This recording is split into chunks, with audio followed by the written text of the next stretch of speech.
मङ्गलं गौतम प्रभु मङ्गलं स्थूलिभद्राद्या जैनधर्मोऽस्तु मङ्गलं महादेव्या कुक्षिरत्नं शब्दजेतरवात्मजं राजचन्द्रमहं वन्दे तत्त्वलोचनदायकं प्रभुतत्त्वलोचनदायकम्।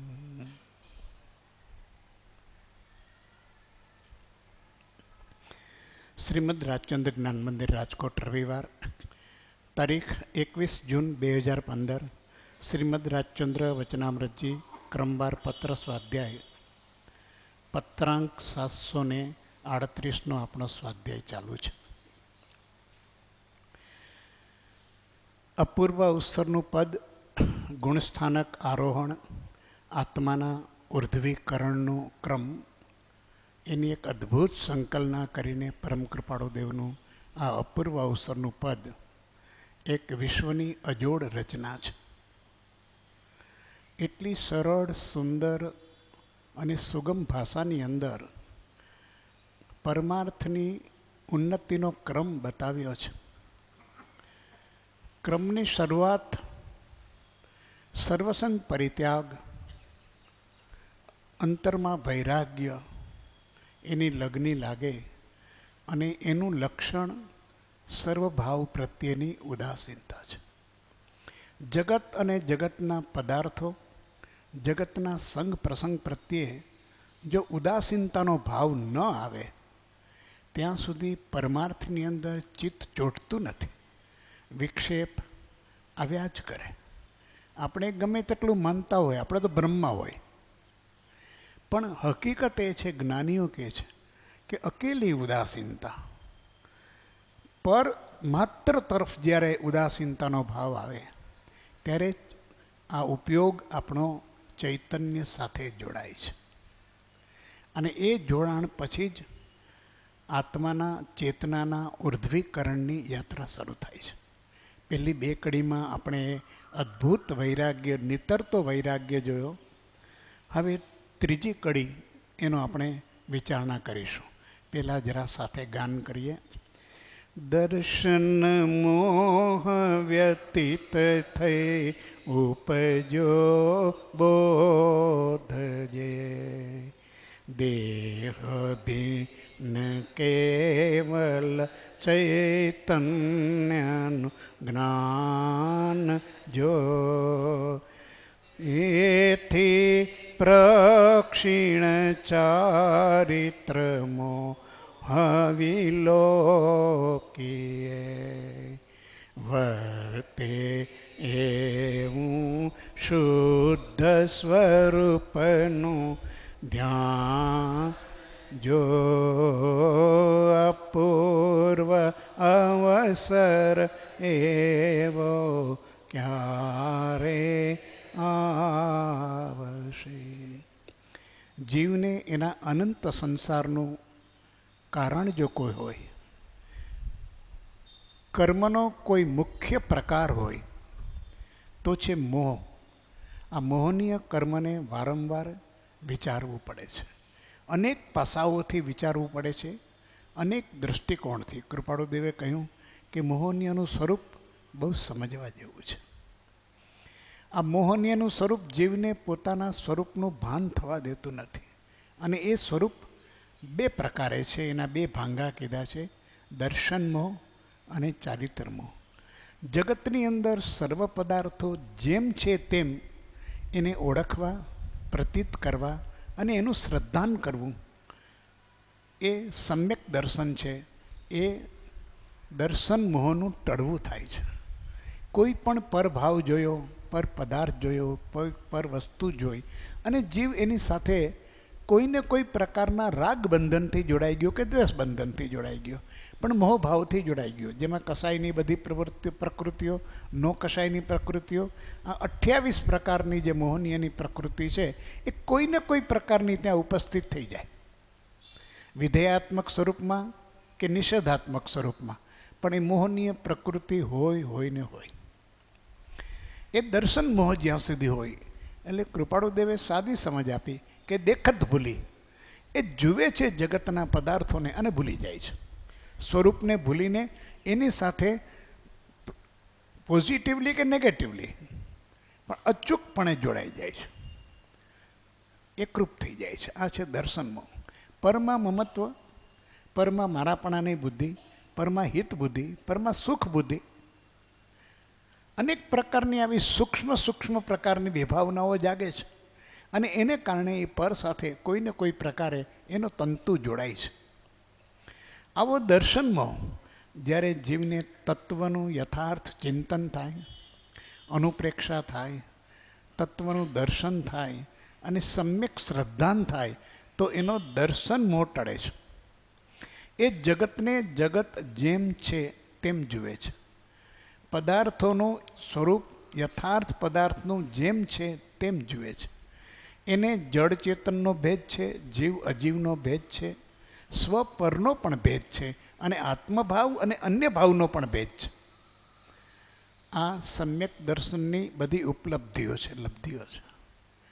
એક વસ્તુને પદાર્થને જોઈએ કે તરત જ એને ક્લિક થાય, એને તરત જ ઉપયોગની અંદર એ ઝળકે કે જડ છે કે ચેતન, એ જીવ છે કે અજીવ, એ સ્વ છે કે પર. અનેક પ્રકારનું કરીને એનો વિવેક ત્યારે જાગે. આવું સંકિત જ્યારે પ્રાપ્ત થાય, સમ્યક શ્રદ્ધાન જ્યારે પ્રાપ્ત થાય, ત્યારે જીવની અંદર આ પ્રકારની એક અદ્ભુત, જેને કહીએ સ્થિતિ ઊભી થાય છે કે જીવને આત્મદર્શન હોય છે, પોતાના સ્વરૂપની પ્રતીતિ થાય છે. હું અને પર, આત્મભાવ અને અન્ય ભાવ, એની સ્પષ્ટ ભેદરેખા હોય છે. એની પ્રતીતિમાં વ્યક્તપણે ઓછી હોય, જેવી જેની દશા હોય, ક્ષયોપશમ હોય એ પ્રકારે, પણ એની ચર્ચા અત્યારે ભેદભાંગામાં ન કરવી, પણ મૂળ તત્વ સમજવું કે તરત જ એને એ પ્રકારની એની દશા હોય કે આ અન્ય ભાવ છે, આ આત્મભાવ છે, અથવા તો આ આત્મભાવ નથી. અને જ્યાં એ દ્રષ્ટિકોણ આવી ત્યાં એ સમ્યકપણે એની સાથે કેવો વર્તાવ કરવો એ કરે. કર્મના ઉદયને કારણે જરાક વર્તાવની અંદર ઢીલાસ આવે તો ભલે આવે, ચારિત્રની ઢીલાસ છે, દર્શનની ઢીલાસ નથી. શ્રદ્ધાન જે દોષ છે, શ્રદ્ધાન ગુણ, એમાં દોષ નથી, ચારિત્રનો દોષ હોઈ શકે છે. એટલે અહીંયા એટલી સરસ વાત મૂકી છે કે દર્શન મોહ વ્યતીત થઈ ઉપજ્યો બોધ છે. બોધ સંપૂર્ણ હોય છે, બોધ સ્પષ્ટ હોય છે, બોધ શુદ્ધ હોય છે. દેહ ભિન્ન કેવલ ચૈતન્યનું જ્ઞાન. જો આ આત્મભાવ, આ અન્ય ભાવ, આ જડ, આ ચેતન, દેહ ભિન્ન કેવલ ચૈતન્ય, દેહથી ભિન્ન કેવલ ચૈતન્ય નામની કોઈ અસ્તિત્વ છે, કોઈ વસ્તુ છે, દેહમાં છે, અરૂપી છે, અમૂર્તિક છે, છતાં છે.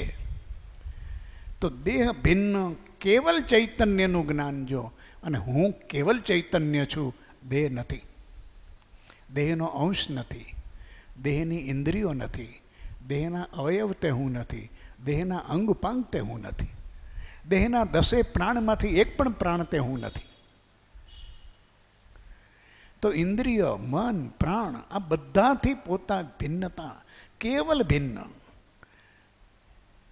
દેહ ભિન્ન કેવલ ચૈતન્યનું જ્ઞાન, એને પોતાપણા વિશેની હવે કલ્પના જે છે એ અત્યંત સ્પષ્ટ અને શુદ્ધ છે કે હું ચૈતન્ય માત્ર આત્મા છું, જ્ઞાન માત્ર આત્મા છું, હું કેવળ ચેતના છું, અચેતન જે કંઈ છે તે હું નહીં. ચૈતન્ય એની સાથે પોતાની પ્રતીતિ એવી છે એની કે હવે એને ભ્રાંતિ નથી, આત્મભ્રાંતિ સમરોગ નહીં. અન્ય પદાર્થને પોતાપણાની માનવાની જે મિથ્યા દ્રષ્ટિ અનાદિકાળના સંયોગને કારણે હતી, સંગના કારણે હતી, સંસ્કારના કારણે હતી, એ જ્યારે એને બોધ થાય છે અને દર્શન મોહ વ્યતીત થાય છે ત્યારે એનાથી વેગળો થઈ જાય છે. કેવી સ્થિતિ થાય છે સમ્યક દર્શનમાં? કે દેહ ભિન્ન કેવલ ચૈતન્યનું જ્ઞાન. જો આ સમ્યક દર્શનની ઉત્કૃષ્ટ પારાશીસી, વ્યાખ્યાઓ જેટલી હોય એટલી ઓછી છે, પરંતુ કૃપાળુ દેવ તો એની અંદર એવી એક સચોટ મૂકે જે અજોડ છે, અમાપ છે, એની ક્યાંય જોડ નથી. કેવલ ચૈતન્ય, કેવલ ચૈતન્ય, કેવલ ચૈતન્ય. હાથ નોંધની અંદર વાંચીએ તો આપણને આ ધ્વનિ, આ રણકાર મળે કે હું ચૈતન્ય માત્ર છું, એ સિવાય કંઈ નથી. તો દેહમાં હુંપણાની સૂક્ષ્મ બુદ્ધિ હતી એ પણ ત્યાં ઉગડી જાય છે. અહમ તો સાવ પીગળી જાય છે. આપણો અહમ તો શરીર પર્યાય સાથે જોડાયેલો છે. સ્વરૂપની તો અત્યારે પ્રતીતિ નથી, એટલે આપણા અહમનું સ્વરૂપ શરીર છે, દેહાધ્યાસ છે. તો અહીંયા કહે છે કે જો દર્શન મોહ વ્યતીત થઈને બોધ જે થયો છે એ બોધ અત્યંત સ્પષ્ટ છે, શુદ્ધ છે. બોધમાં કોઈ હવે ખામી નથી. દર્શન સમ્યક દર્શન થયું છે, ભલે અંશે, પણ કેવળ જ્ઞાનમાં આત્મ સ્વરૂપની જે પ્રતીતિ છે એ બી સમ્યક દર્શનમાં છે. કોઈ ભેદ નથી. કેટલી અદ્ભુત વાત વિચારીએ, જ્યારે ચિંતન કરીએ ત્યારે આપણને આ બેસે છે કે બોધમાં કોઈ દોષ નથી. અને હવે એ જે બોધ ઉપજ્યો છે એ બોધનો સહારો લઈને એ શું કરે છે? તેથી પ્રક્ષિણ ચારિત્ર મોહ વિલોકીએ, વર્તે એવું શુદ્ધ સ્વરૂપનું ધ્યાન જો. ચારિત્રમાં દોષ છે, વર્તનામાં દોષ છે. શરીરનો સંગ હોવાને કારણે અનેક પ્રવૃત્તિઓ જડ અને ચેતનની મિક્સ ચાલતી હશે, ચાલે. ક્યાંક ચૈતન્ય જોડાઈ ગયો હશે, ક્યાંક જડ જળની રીતે કામ કરતું હશે, અને પોતાપણાનો છતાં મિથ્યા કરતાનો ભાવ પણ આવતો હશે. કામ જડનું થતું હશે અને પોતે માનતો હશે કે હું કરું છું. આવી પણ ભ્રાંતિ હશે.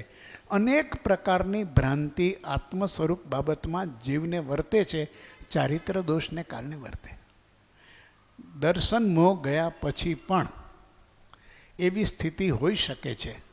એટલે અહીંયા કહે છે કે પણ આ દર્શન મોહ ગયા પછી બોધની જે શુદ્ધતા છે એ જ હવે આત્મશુદ્ધિનો આધાર છે. મોક્ષ કયો નિજ શુદ્ધતા, એ ચારિત્ર દોષના શુદ્ધ કરશે કોણ? કયું તત્વ? તો એ તત્વ છે બોધ. આ બોધ શબ્દ બરોબર લક્ષમાં આવે. જીવને બોધ થાય છે પોતાના ચૈતન્ય રૂપ અસ્તિત્વનો. આ સંકિત, આ યથાર્થ શ્રદ્ધાન, આ એનો શ્રદ્ધા ગુણ. એ શ્રદ્ધા ગુણમાં હવે ક્યાંય વિરમતો નથી, ક્યાંય મંદતા એની આવતી નથી. તેથી પ્રક્ષિણ ચારિત્ર મોહ વિલોકી. હવે ચારિત્ર મોહને કારણે વર્તનામાં, વ્યવહારમાં જે જે પ્રકારના દોષો છે, વિસંગતિ છે, ઉણપ છે, ત્રુટિ છે, ક્ષતિઓ છે, એ બધાને અમે વિલોકીએ, જોઈએ, સૂક્ષ્મતાથી જોઈએ કે ક્યાં દોષ છે, ક્યાં દર્શનનો દોષ છે અને ક્યાં ચારિત્રનો દોષ છે. એ વિલોકીએ. એવું અમને બોધને કારણે આ તાકાત મળે છે, શક્તિ મળે છે. વર્તે એવું શુદ્ધ સ્વરૂપનું ધ્યાન જો, અપૂર્વ અવસર એવો ક્યારે આવશે? અમારો આવો બોધ સદા સદૈવ જાગૃત અને ઉપયોગવંત બને કે અમે ચારિત્ર મોહને વિલોકીએ. આજ સુધી અમારો ચારિત્ર મોહ અમને લક્ષમાં આવતો નથી, પકડાતો નથી. અને નથી પકડાતો એટલે એને કેવી રીતે ક્ષીણ કરવો? આ તો પ્રક્ષીણ કરવાની વાત કરે છે. પ્રક્ષીણ એટલે મૂળમાંથી જે ભૂલ થઈ એવી ભૂલ હવે ભવિષ્યમાં ક્યારેય પણ ન થાય. એટલી અદ્ભુત વાત છે. એક એક સ્ટેપ, એક સમ્યક દર્શન શું કામ કરે છે ચારિત્રની શુદ્ધિમાં? તો કે તેથી પ્રક્ષિણ ચારિત્ર મોહ વિલોકીએ, વર્તે એવું શુદ્ધ સ્વરૂપનું ધ્યાન જો. અમને આવું બોધ દ્વારા સ્વરૂપનું ધ્યાન સદા સદૈવ જાગૃત રહેવું જોઈએ. પછી શરીરની ક્રિયાઓ ગમે તે થયા કરે, કર્મના નિમિત્તના ઉદયો ગમે તેવા આવ્યા કરે, અને સંસારના સંગ પ્રસંગના નિમિત્તો પણ ગમે તેવા આવ્યા કરે છે. જીવને પરિણામ પોતાના કરવા એ પોતાને આધાર છે, એમાં જીવ સ્વતંત્ર છે. જીવના પરિણામમાં જીવ સ્વતંત્ર છે. કર્મને ટાળી શકાતા નથી. એ હવે ઉદયમાં આવ્યા છે તો આવશે, પણ ઉદય પ્રમાણે પરિણામ કરવા એવો જીવ બંધાયેલો છે તો કે ના, જીવ ઉદય પ્રમાણે વર્તવા બંધાયેલો નથી. જો એની જાગૃતિ હોય, જો એનો સત્ય પુરુષાર્થ હોય, તો જીવ ઉદયને બાજુ ઉપર રાખીને ગૌણ કરીને પણ પોતાના ચારિત્રની શુદ્ધિ કરી શકે છે. એ યથા પ્રવૃત્તિકરણમાંથી એનું યથાખ્યાત ચારિત્ર તરફનું હળવું પ્રયાણ છે. તેથી પ્રક્ષીણ ચારિત્ર મોહ વિલોકીએ. અમારે આ ચારિત્ર મોહના દોષો હવે દૂર કરવા છે. સાધનાની શરૂઆત સમ્યક દર્શન પછી થાય છે. વાસ્તવિક આત્મકલ્યાણનો માર્ગ, વાસ્તવિક શુદ્ધતાનો માર્ગ, એનો આધાર મળી ગયો એને. પહેલાં તો પોતાના સ્વરૂપની યથાર્થ ઓળખાણ થઈ, દર્શન થયું, પ્રતીતિ થઈ, અને ત્યાર પછી અન્યની પણ ઓળખાણ થઈ. દેહ ભિન્ન કેવલ ચૈતન્ય, ચૈતન્યની ઓળખાણ થઈ એમ નહીં, પણ સર્વથી ભિન્ન આ ચૈતન્ય છે, અસંગ છે. બાકીના પદાર્થો બધા સંગી છે. તો સંગીથી જુદો પોતે, સંયોગથી જુદો પોતે. આવી પ્રકારનું એને શુદ્ધ સ્વરૂપનું જ્ઞાન, આ શુદ્ધ સ્વરૂપનું જ્ઞાન એને ચારિત્રની શુદ્ધિ કરે છે. એના દોષો બધા ટાળી શકે છે. આ માર્ગ અદ્ભુત રીતે કૃપાળુદેવ અહીંયા મૂક્યો છે. તો અહીંયા કહે છે એવું શુદ્ધ સ્વરૂપનું ધ્યાન અમારું કેવું, કે જેવું આત્માનું સ્વરૂપ છે તેવું. કેવું છે? એ પોતે શુદ્ધ જ્ઞાન સ્વરૂપ છે, ત્રિકાળી જ્ઞાયક સ્વરૂપ છે, શુદ્ધ ચેતના છે. એની અંદર એક પરમાણુ પણ એની પૂતગલની એની છાયા એના ઉપર નથી. જેમ ભગવાન કુંદકુંદાચાર્યજીએ કહ્યું, પર સમય, પરની કોઈ છાયા નથી, કર્મની કોઈ છાયા નથી, સંજોગની કોઈ છાયા નથી, પર ભાવની પણ કોઈ છાયા નથી. આનંદ ગંજીએ અરનાથ સ્વામીના સ્તવનમાં કહ્યું કે એવી પરછાયણી જેના ઉપર નથી, એવો શુદ્ધાત્મા, કેવળ શુદ્ધ, કેવળ શુદ્ધ, કેવળ શુદ્ધ. આ શુદ્ધાત્માનો એને બોધ થયો છે. આ બોધ એ એની મૂડી છે. સાધકને આગળ વધવા માટે સમ્યક દર્શન, સમ્યક શ્રદ્ધાન, સ્વરૂપની પ્રતીતિ એ એનું મૂડી છે. એના આધાર ઉપર આગળ વધશે.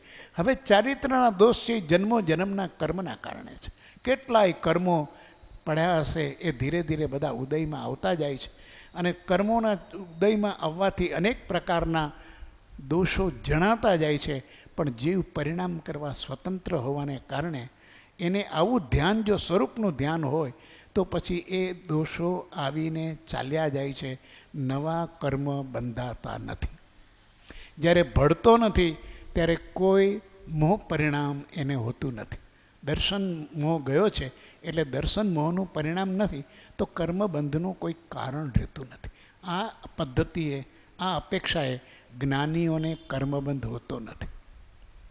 આગળ આત્મસ્થિરતા ત્રણ સંક્ષિપ્ત યોગની મુખ્યપણે તો વર્તે દેહ પર્યંત જો ઘોર પરીશ કે ઉપસ ગભયે કરી આવી શકે નહીં તે સ્થિરતાનો અંત જો અપૂર્વ અવસર એવો ક્યારે આવશે.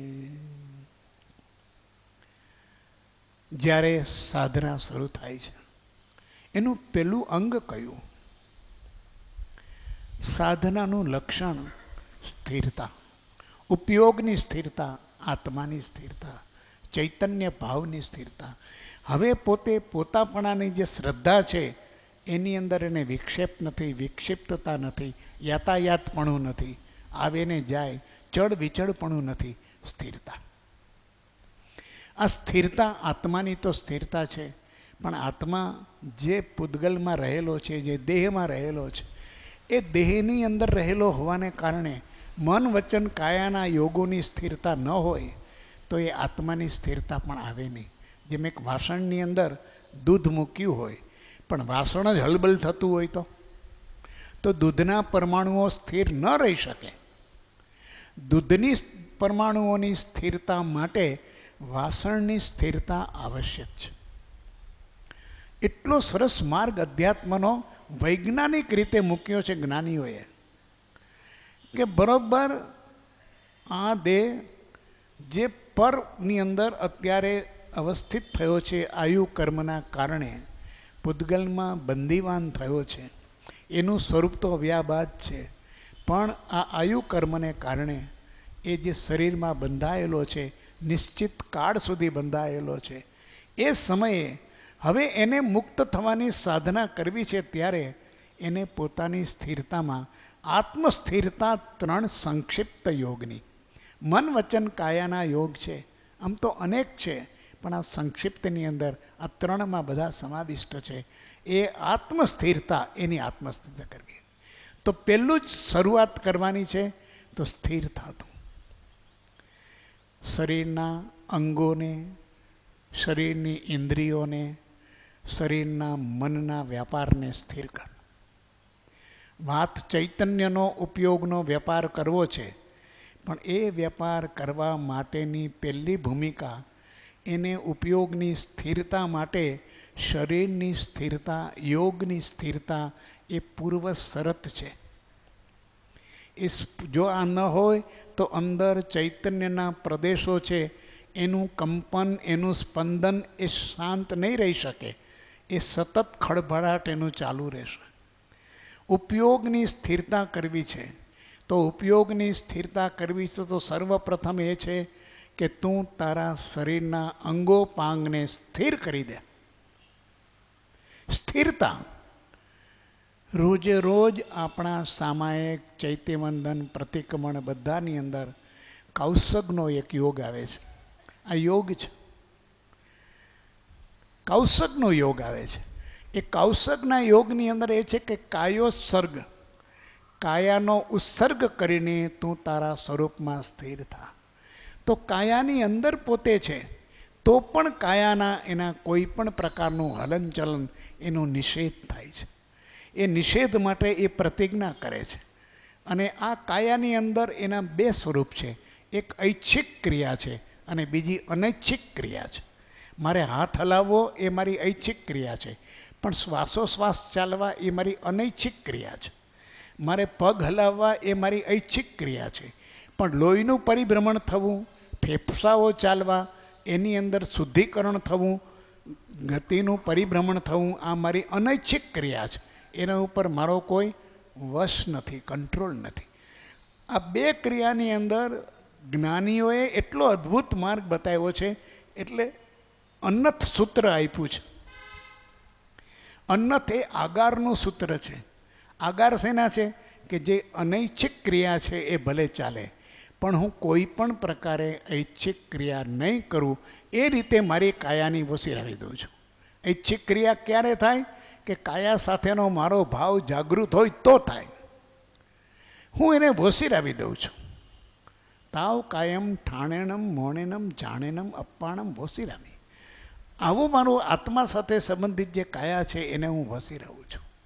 અદ્ભુત સૂત્રો છે, માર્ગ અદ્ભુત છે, અત્યંત વૈજ્ઞાનિક છે. વૈજ્ઞાનિક એટલે એ પ્રકારે કરે એટલે અચૂક ફળ આપ્યા વિના રહે નહીં, એટલી સમર્થ અને તાકાત એ ક્રિયાઓમાં છે. આ સદવ્યવહાર કહેવાય કે જે નિશ્ચયને પમાડી શકે છે. કૃપાળે કહ્યું ને કે પ્રેરે તે પરમાર્થને, તે વ્યવહાર સંબંધ. આ આત્મા 3 કાળની અંદર જો એનું સ્વરૂપ સ્થિર છે તો આ વ્યવહાર પણ એવો હોવો જોઈએ કે જે એની સ્થિરતાને મદદરૂપ થાય, સહાયરૂપ થાય. તે વ્યવહાર સંબંધ.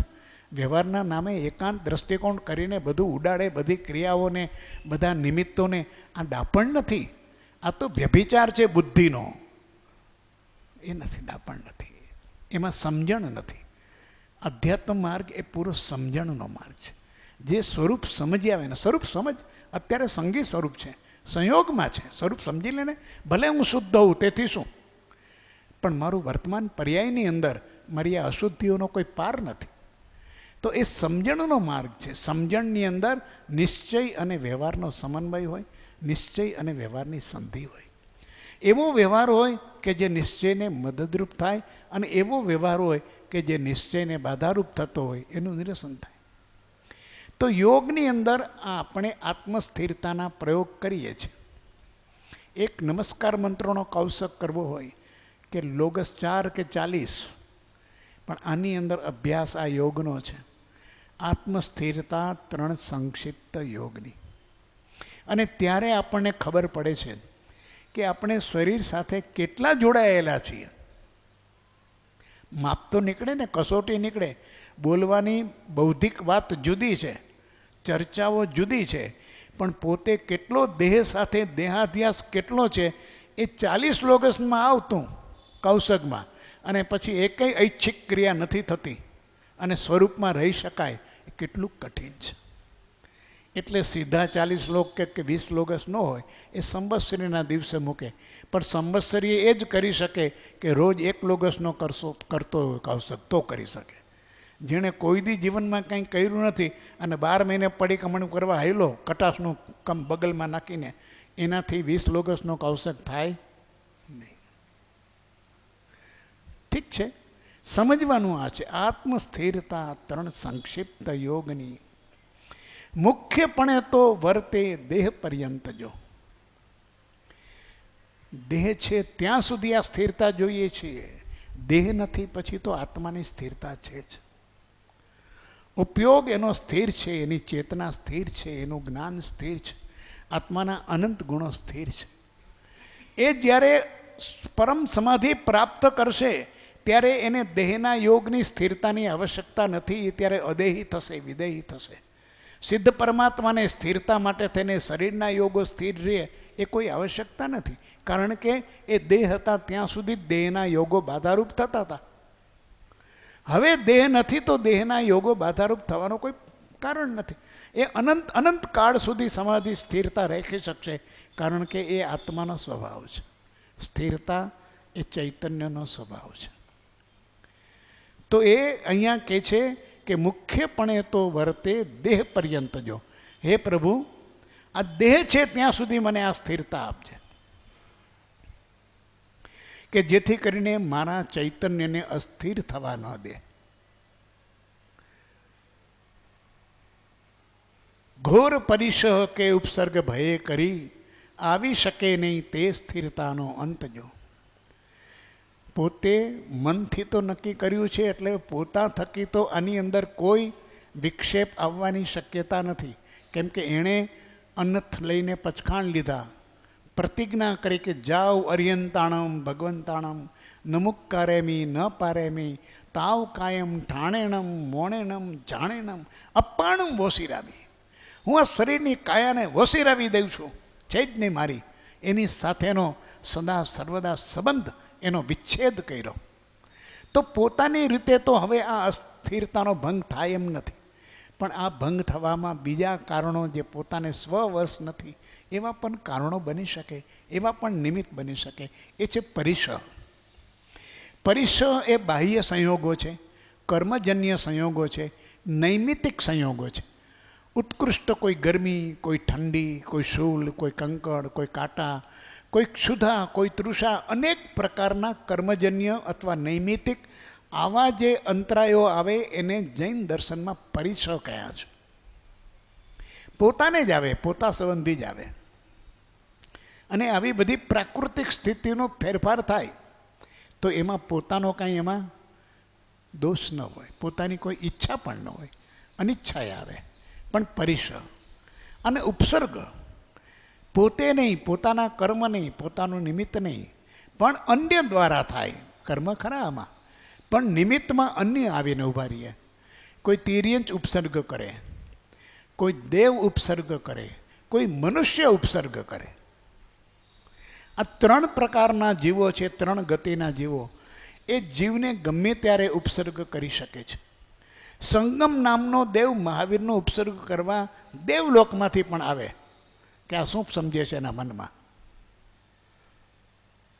કાળા માથાનો માનવી તો દેવને પણ ઈર્ષા આવે અને એ પણ પોતાની બધી લબ્ધિ લગાવી અને ઉપસર્ગ કરે. કાનમાં ખીલા ઠોકાય તો મનુષ્યો પણ ઉપસર્ગ કરે. ભૂતકાળની અંદરનો કર્મ ઉદયમાં એવું વેરભાવ જાગૃત થયો.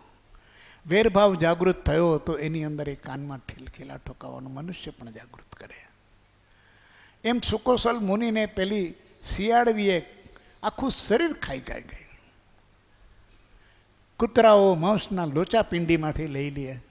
તિર્યંચના જીવો, દેવગતિના જીવો, મનુષ્ય ગતિના જીવો એ ઉપસર્ગ અને કરી શકે છે.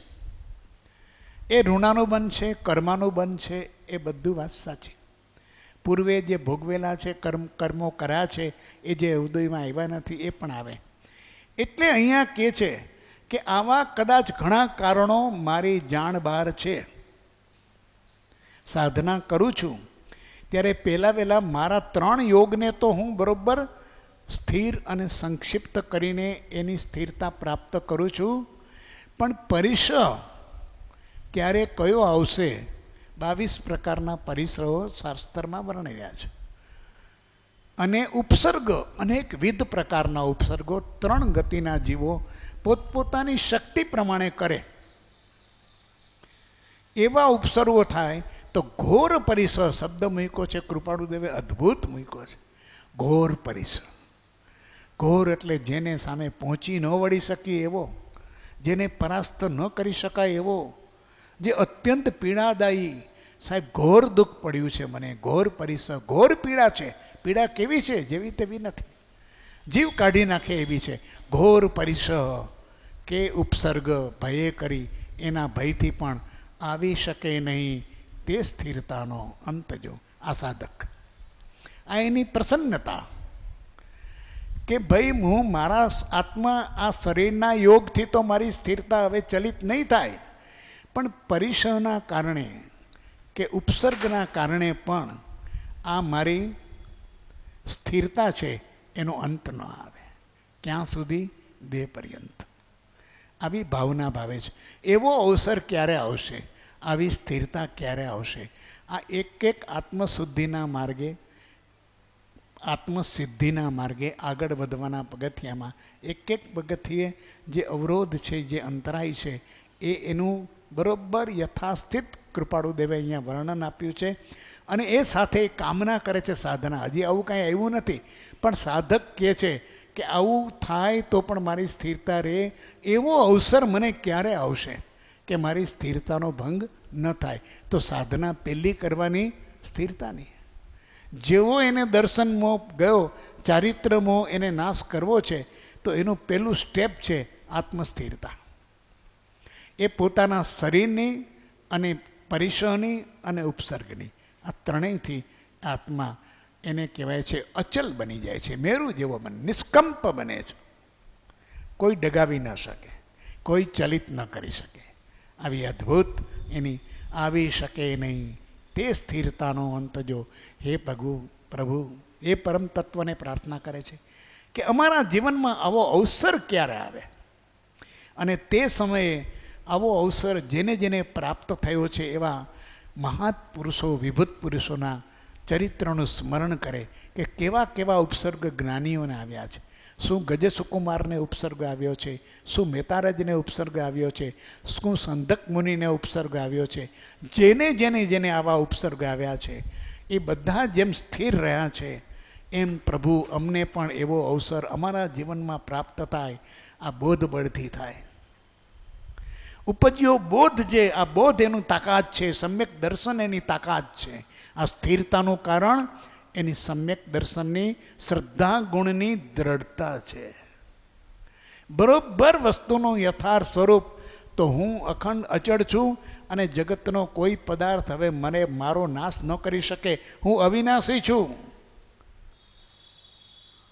અજર અમર અને અવિનાશી છું. હું સચ્ચિદ અને આનંદમય છું. આ શ્રદ્ધા એટલી પાકી છે કે બહારના પરિસર મારો નાશ ન કરી શકે. કૃપાળુદેવે આવા અનેક પત્રોની અંદર આપ્યું છે, 509, 559 વગેરે, કે ગમે તેવી વેદના આવે, કાયામાં રોગ થાય, તો પણ તે મારા સ્વરૂપનો નાશ કરી શકે નહીં. આ એનું શ્રદ્ધાબળ બોલે છે, એને ઓળખાણ છે સ્વરૂપની, અને એની ઓળખાણનો આ રણકાર છે, અને છૂટવાની વાર્તાનો આત્માથી થતો ભણકાર છે. એટલે અહીંયા કહે છે એ સ્થિરતાનો અંત ન આવે. સંયમના હેતુથી યોગ પ્રવર્તના સ્વરૂપ લક્ષે જિન આજ્ઞા આધીન જો તે પણ ક્ષણ ક્ષણ ઘટતી જાતિ સ્થિતિમાં અંતે થાય નિજ સ્વરૂપમાં લીન જો પૂર્વ અવસર એવો ક્યારે આવશે. ક્રમશઃ સાધક હવે કેટલો સાધનામાં સ્થિત થયો છે. એક એક ક્રમ એનું પગથિયું કેટલું સ્પષ્ટ થતું જાય છે. એ કહે છે કે યોગ છે એની સ્થિરતાનો અંત ન આવે, પણ યોગનો ક્યાંથી અંત આવવાનો હતો? યોગ તો છે જ. અને યોગ છે તો પ્રત્યેક પદાર્થ ક્રિયા સંપન્ન છે, અર્થક્રિયા સંપન્ન છે. એ પોતાનું પરિણામ ભલે જળનું પણ પરિણામ તો કરે જ, એ પરિણામી પદાર્થ છે. તત્વનું પૂરેપૂરું લક્ષ્ય હોવું જોઈએ, પૂરેપૂરું તત્વચિંતન હોવું જોઈએ કે શરીર છે તો શરીરને પોતાની ક્રિયા છે, દેહ છે તો દેહને પોતાનું પરિણમન છે. એટલે આપણે અનૈચ્છિક વાતની અંદર એ વાત પકડાય કે તારી ઈચ્છાની વાત નથી કે અંદર ફેફસું ચાલે કે ન ચાલે, હવા શુદ્ધ થાય કે ન થાય, ચયાપચયની ક્રિયા થાય કે ન થાય, રક્તનું પરિભ્રમણ થાય કે ન થાય, એ એની પોતાની સ્વાભાવિક ક્રિયા છે. દેહની ક્રિયા થયા કરશે, એની પ્રવર્તના થયા કરશે, અને એની પ્રવર્તના અનૈચ્છિક થશે, એમ ઐચ્છિક પણ થશે. ક્યારેક એની સાથે જોડાયેલો આત્મા સંગી છે, સંગમાં છે, સંયોગમાં છે. તો હવે આ જ સાધનનો હું ઉપયોગ કરું. માત્ર દેહ છે, દેહ છે, જડ છે, જડ છે એમ નહીં. આ અનેકાંત છે કે દેહ છે એનો પણ મને આત્મકલ્યાણમાં ઉપયોગ છે. આ દેહ છે એ નકામો છે, એના પ્રત્યે તિરસ્કાર છે, એના પ્રત્યે જુગુપ્સા છે, એના પ્રત્યે ઘૃણા છે. એ જડ છે, આવી બુદ્ધિ સાધકમાં ન હોય. એટલે મનુષ્ય દેહની મહાનતા કીધી છે કે આવો દેહ મળે તો તારા ભવના આંટા ટળે. ક્યારે ટળે? કે તું એનો ઉપયોગ કરી લેતો. બીજા દેહમાં આ તાકાત નથી, બીજી યોનિમાં જઈશ તો આ તાકાત નથી, ભવના ફેરા ટાળવાનું સામર્થ્ય એનામાં નથી. આ યોગની તાકાત છે, આ મનવચન કાયાના યોગ છે, એ જીવને સિદ્ધ બનાવી શકે એટલી તાકાત એનામાં છે. હવે એનું પ્રવર્તન પણ તું કરી શકે એમ છે તારી ઈચ્છા પ્રમાણે. પણ સંસારરૂપી પ્રવર્તન કરવું કે સિદ્ધરૂપી પ્રવર્તન કરવું એ જીવની પોતાની ઈચ્છાની વાત છે. કેમ કે ઐચ્છિક પ્રવર્તન છે. હવે જો નિશ્ચય એની અંદર વાત આવે ને ત્યાં બધો નકાર કહી દે, બધો વ્યવહારનો, અને બધું ઉડાડે. શુષ્ક જ્ઞાન, કેવળ બુદ્ધિનું જ્ઞાન, કેવળ તર્ક ઉપર જ ચાલે, અને એ વાત ત્યારે જરાક લાગે મીઠી. પણ ગંભીર થઈને જ્યારે વિચાર કરે, સમગ્રતાનો વિચાર કરે, અખિલાઈમાં વિચાર કરે, ત્યારે ખબર પડે કે આમાં તો ઘણો લેપ્સ છે. આમાં તો વાસ્તવિકતાથી આપણે આંખો બંધ કરી દેવાથી કોઈ ભય સમાપ્ત થતો નથી. રણની અંદર જેમ શત્રુ આવે અને સાહુડી અંદર રણમાં મોઢું નાખી દે એટલે કંઈ ભય દૂર થતો નથી. એમ આ સંસારની અંદર દેહ અને ચૈતનનો સંયોગ છે. એ સંયોગને છૂટો પાડવાનો છે. એ છૂટો પાડવા માટે છેલ્લી અવસ્થામાં જે મનુષ્ય દેહ છે એ જબરજસ્ત તાકાતવાન છે. એનો ઉપયોગ કરી લેવાનો છે. એનો ઉપયોગ ન થાય તો ફરીથી ચાલ્યો જશે, ફરીથી સંસારની 84ની ગતિની અંદર ચાલ્યો જશે. માત્ર ને માત્ર મનુષ્ય પર્યાયમાં જ આ બંધન સદા સર્વદા છૂટી શકે છે. પહેલેથી પોતે માને કે મારે આ જરૂર નથી ને એના તરફ નકાર કરે તો બંધન છૂટશે નહીં. એટલી સરસ વાત. એટલે એ આ ગાથા જો આપણે સમજીએ કે સંયમના હેતુથી યોગ પ્રવર્તના સ્વરૂપ લક્ષે જીન આજ્ઞા આધીન જો. અદ્ભુત વાત છે. પ્રભુ મને આવો જે અનેરો પૌદ્ગલિક સંયોગ થયો છે માનવ દેહ પર્યાયનો, 84 લાખ યોનિમાંથી આ એક યોનિ પ્રાપ્ત મને થઈ છે. સંજ્ઞીપણું, પર્યાપ્તિપણું એ મુખ્ય, અને પછી એના ગૌણની અંદર જે કંઈ કહીએ, સારો દેશ, સારા કુટુંબ, સારું ગોત્ર, સારો દેવગુરુ ધર્મ, આ બધા એના બીજા નિમિત્તો છે. પણ સર્વપ્રથમ નિમિત્તો આ છે કે હું આવો સંજ્ઞીપણું છે મારામાં, પર્યાપ્તિ છે. બધા ઇન્દ્રિયો પ્રાપ્ત થઈ છે, સંજ્ઞીપણું પ્રાપ્ત થઈ છે, એની પણ પર્યાપ્તિ છે કે જે સંજ્ઞીપણું મને પ્રજ્ઞાની અંદર પરિવર્તિત કરી આપે, એવું સંજ્ઞીપણું છે. અને આ દેહની અંદર પણ એટલી તાકાત છે કે દેહાતીત થઈ શકાય. આ દેહથી દેહાતીત થઈ શકાય. મનુષ્ય દેહથી જ મોક્ષ છે, અન્ય દેહથી મોક્ષ નથી. કૃપાળુ દેવે એવું મોક્ષમાળા પાઠ 4ની અંદર બહુ સ્પષ્ટતાથી સરળતાથી કીધું છે. પણ આપણને સરળ ભાષા છે ને એ જરા ગમતી નથી.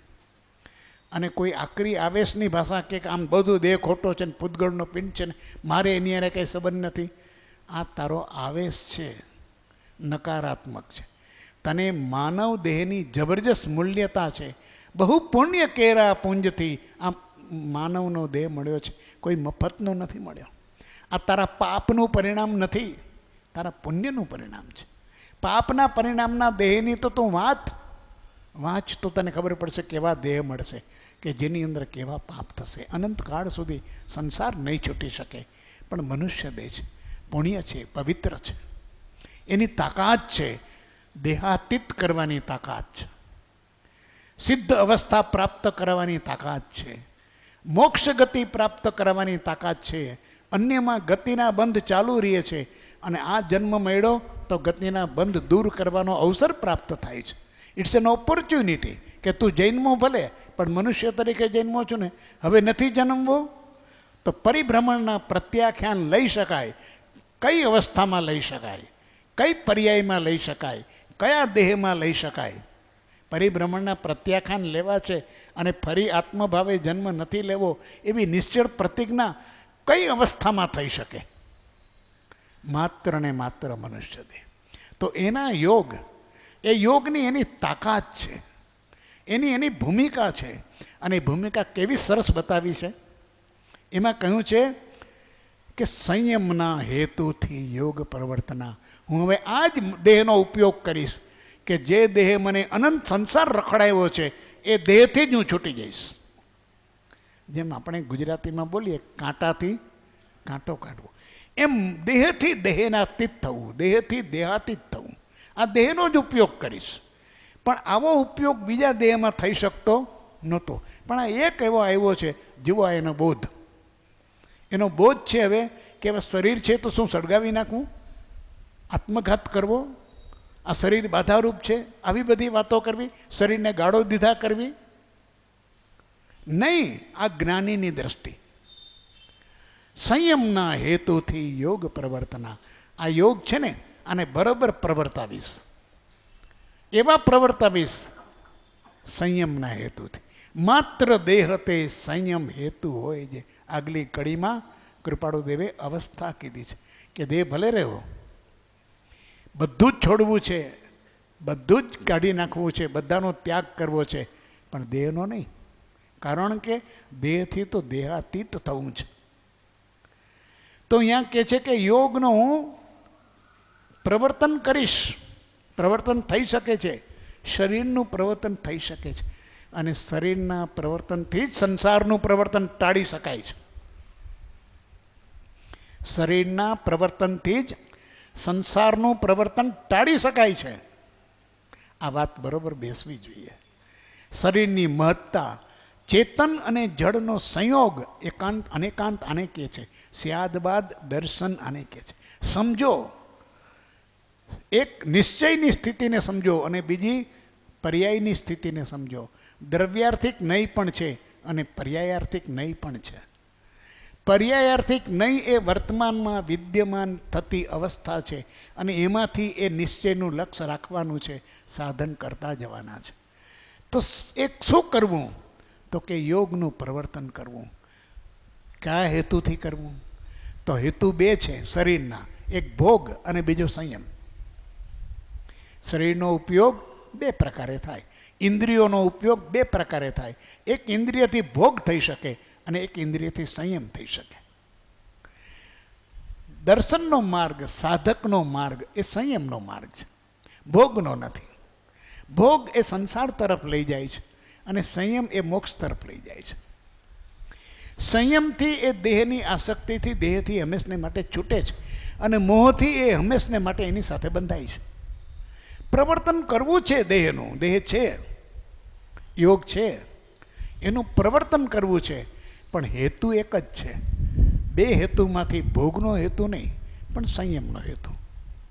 મારું મન છે એને હું સંયમમાં રાખું. કેટલો બધો સરસ મેં ઉપયોગ કર્યો કહેવાય. મારી આંખ છે એને સંયમમાં રાખું, મારા કાન છે એને સંયમમાં રાખું, મારી જીભ છે એને સંયમમાં રાખું, મારું ઘ્રાણેન્દ્રિય છે સંયમમાં, ત્વચા સંયમમાં. આખા શરીરની અદ્ભુત એની વિશેષતા છે. કેટલી બધી શક્તિ છે આ દેહની અંદર, અમાપ્ય અને અચિંત્ય શક્તિ છે. પણ એને સંયમમાં રાખવાથી કેવી શક્તિ ઊભી થાય કે જગતની અંદર જેની જોડ નથી એવી શક્તિ ઊભી થાય. અને ભોગથી એ બધો વિખાઈ જાય. ભોગમાં ગયેલો જીવ 5-15 વર્ષની અંદર તો ખતમ થઈ જાય. એનામાં ન શક્તિ, ન ચૈતન્ય, ન વીર્ય, કશું જ ન રહે, પાયમાલ થઈ જાય. પણ સંયમના હેતુથી મારે યોગનું પ્રવર્તન કરવું છે. કેટલી સરસ મજાનો સંકલ્પ છે, નિશ્ચય કેટલો સરસ છે, શરીર પ્રત્યેનો વિધાયક દ્રષ્ટિકોણ કેટલો ઉત્કૃષ્ટ છે કે સંયમના હેતુથી યોગ પ્રવર્તના. પણ સાહેબ, સંયમનો હેતુ નક્કી કોણ કરે? હું નક્કી કરું તો મને તો ઘણીવાર ઈષ્ટ વસ્તુ પ્રત્યે હું દોડ્યો જાઉં કે હિંચકા ખાવા એ મારે યોગનું પ્રવર્તન કરવું છે. મને બહુ ગમે છે હિંચકા ખાવા, મને ભોજન કરવું એ બહુ ગમે છે, મને ભોગ ભોગવવા બહુ ગમે છે. એમાં કોક સંયમ પોતાનો મૂકી દે તો એ નહીં, પણ સ્વરૂપ લક્ષે જીન આજ્ઞા આધીન જો. જીવને, સાધકને આ પ્રકારના યોગની અંદર શરીરનો ઉપયોગ કરવો છે. એ જ્ઞાની બતાવીને જ્ઞાની એના માટે સરસ બે દિશા આપે છે કે તારે સંયમના હેતુથી યોગનું પ્રવર્તન કરવું હોય અને ખરેખર એ દિશામાં જવું હોય તો તને ધ્રુવ તારો કયો છે, તારું માર્ગદર્શન શું છે? તો સ્વરૂપનું લક્ષ્ય, મારા શુદ્ધ સ્વરૂપની પ્રાપ્તિ. એ કયું? તો કે દર્શન મોહ વ્યતીત થઈ ઉપજ્યો બોધ જે. દેહ ભિન્ન કેવલ ચૈતન્યનું. આ તને ચૈતન્યનું જ્ઞાન છે, આ તારું સ્વરૂપનું લક્ષ્ય છે. પણ હવે આ સ્વરૂપને પ્રાપ્ત કેવી રીતે કરવું? આમજી ભામજી, એનજી પેનજી, રહેવો તેવો ગમે તે કહે એના આધાર ઉપર કાંઈ મોક્ષ ન મળે.